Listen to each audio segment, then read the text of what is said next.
Hola querido amigo, nuevamente nos encontramos para seguir compartiendo la palabra de Dios y desde el Evangelio poder comprender realmente cómo debemos vivir nuestra vida cristiana al amparo de la gracia y tomando a Jesús como nuestra única salvación y el único modelo de nuestra vida, de nuestra conducta, el único intérprete definitivo de la revelación de Dios y el que nos ayuda a entender cómo comprender lo que Dios a lo largo de la historia de la salvación ha revelado.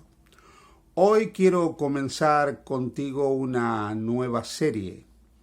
Quiero que juntos durante 16 días, vayamos explorando la carta del apóstol San Pablo a los romanos. Quisiera que juntos podamos sentar las bases claras y concretas de lo que la Biblia, en el caso del mensaje de Pablo a los romanos, nos enseña en cuanto a la salvación. Y me gustaría que juntos podamos recorrer este camino. Vamos a ir analizando cada uno de los capítulos. Evidentemente no va a ser un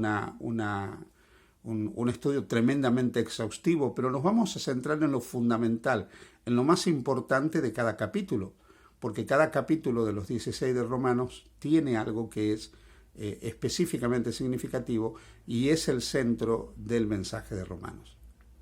Te invito a que cada día tomes tu Biblia, leas un capítulo de Romanos, hoy el capítulo 1 de la carta de Pablo a los Romanos, porque hoy reflexionaremos sobre Romanos capítulo 1. Pero léelo en tu Biblia, porque recuerda, cuando nosotros leemos la Escritura, leemos los Evangelios, la palabra de Dios no vuelve vacía. Siempre hace un impacto transformador en la vida de cada uno de nosotros.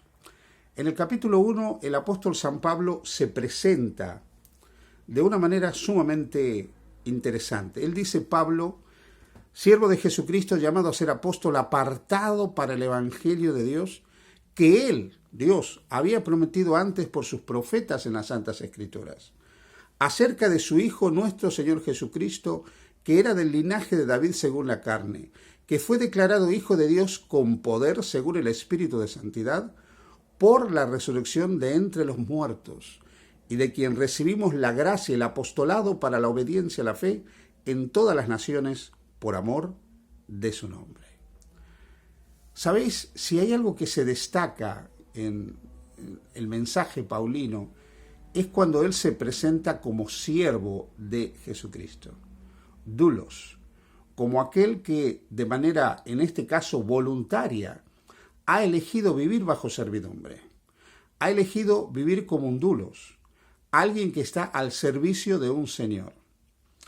En la antigua Grecia y en la antigua Roma, donde la esclavitud estaba permitida, el señor de la casa muchas veces se comportaba como un déspota.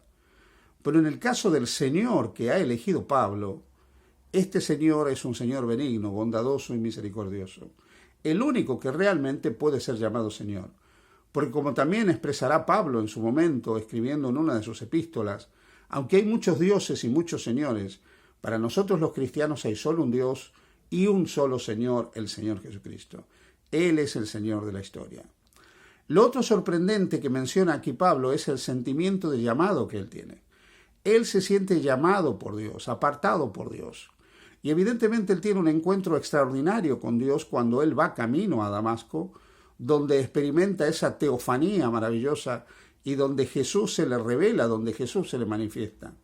Luego de ese encuentro, y como dice el libro de Hechos, de haber sido bautizado por Ananías, él se va a dedicar durante años a estudiar las profecías de la Biblia, la Escritura, y descubrir al Mesías en las Escrituras. El libro de Gálatas nos cuenta, y cuando él da su testimonio en el libro de Hechos, nos menciona esto, ese tiempo que Pablo se dedicó al estudio de las Sagradas Escrituras para poder comprender al Mesías. Ahora, hay un detalle interesante que Pablo expresa aquí: apartado para el Evangelio. Y conecta ese Evangelio con la persona y con la obra de Jesucristo. Así que el Evangelio en el mensaje paulino no es otra cosa que aquello que tiene que ver con la persona y la obra de Jesucristo. Puede haber muchas personas en el mundo que sostienen que predican el Evangelio. Puede haber muchas personas que hablan de cosas que dicen que es el Evangelio. Yo he escuchado a muchos creyentes de diferentes denominaciones que cuando ellos relatan el momento en que se encontraron con su denominación y cuando fueron instruidos en las creencias de esa denominación, en las prácticas religiosas de esa denominación, ellos sostienen que ellos conocieron el Evangelio. Nada más lejos de la verdad, querido amigo. Uno puede haber sido formado, instruido, puede haber sido adoctrinado, puede haber sido enseñado en creencias distintivas de una denominación. Y eso no significa ni que ha conocido y mucho menos que ha aceptado el Evangelio. Solamente cuando nosotros entendemos que el Evangelio es Jesucristo, su persona, su obra y lo que Él ha hecho a favor de la humanidad, entonces podemos decir que hemos conocido y si hemos aceptado la obra de Cristo por nosotros, podemos decir que creemos en el Evangelio. Pero esto es mucho más que simplemente conocer la doctrina acerca de Jesús. Significa aceptarlo en la vida, significa tener una relación personal con Él como la que Pablo finalmente decidió tener cuando aceptó a Jesús como su Señor y Salvador personal. Por eso él dice que el Evangelio, que ya había sido anunciado en las Santas Escrituras. ¿Por qué? El Antiguo Testamento tiene más de 300 profecías directas que hablan acerca de Cristo. Profecías mesiánicas extraordinarias, como la de Isaías 53. Claro que el Antiguo Testamento ya hablaba del Mesías que iba a salvar al mundo. Pero es algo que Pablo quiere dejar muy claro. Las Sagradas Escrituras hablan ya de ese evangelio en el Antiguo Testamento. Los profetas ya hablaban. Pero es un evangelio acerca del Hijo de Dios, nuestro Señor Jesucristo, del linaje de David según la carne.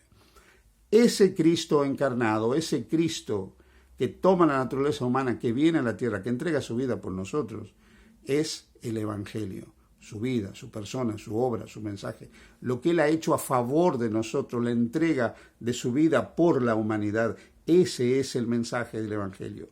Esa es la obra de la salvación a favor nuestro, es el Evangelio.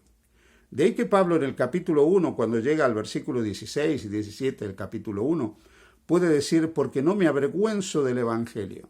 No me avergüenzo de esta buena noticia, no me avergüenzo de esta buena nueva, de que Dios ha entrado, ha irrumpido en la historia de manera poderosa a través de su Hijo Jesucristo para traer la salvación a la humanidad por medio de la persona y de la obra de Jesucristo. No me avergüenzo de esto. No me avergüenzo de reconocer que la ley no me salva. No me avergüenzo de reconocer que mi linaje no me salva. No me avergüenzo de reconocer que mi denominación no me salva. Eso es lo que está diciendo Pablo, porque él que era judío, hijo de judíos, del linaje de David también, del pueblo de Israel, hebreo, hijo de hebreos, en cuanto a la ley fariseo, él que también formaba parte del pueblo del rey David, que formaba parte del pueblo de Israel, que era un descendiente de Abraham, que era un judío cabal. Él dice, yo no creo que me voy a salvar por mis orígenes, no voy a salvar por ser judío, tampoco me voy a salvar por la ley, porque todo lo que yo he considerado valioso ahora lo tengo por basura con tal de ganar a Cristo. Pablo reconoce que el evangelio es lo importante y no se avergüenza de ese evangelio. Y dice todavía más. Dice, no me avergüenzo del evangelio porque es el poder de Dios para salvación a todo aquel que cree, judío y también griego. Porque en el evangelio la justicia de Dios se revela por fe y para fe, como está escrito, mas el justo por la fe vivirá. Querido hermano, querida hermana, amigo, amiga, el evangelio es el poder de Dios para salvación.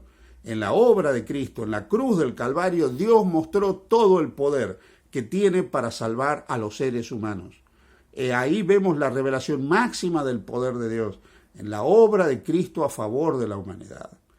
Y este evangelio es realmente lo que puede traer salvación, una salvación poderosa a los seres humanos. Este evangelio revela la justicia de Dios.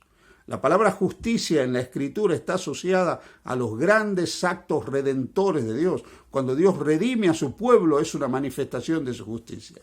La justicia de Dios no se revela cuando Dios condena, destruye o castiga a alguien, como muchas veces se ha interpretado.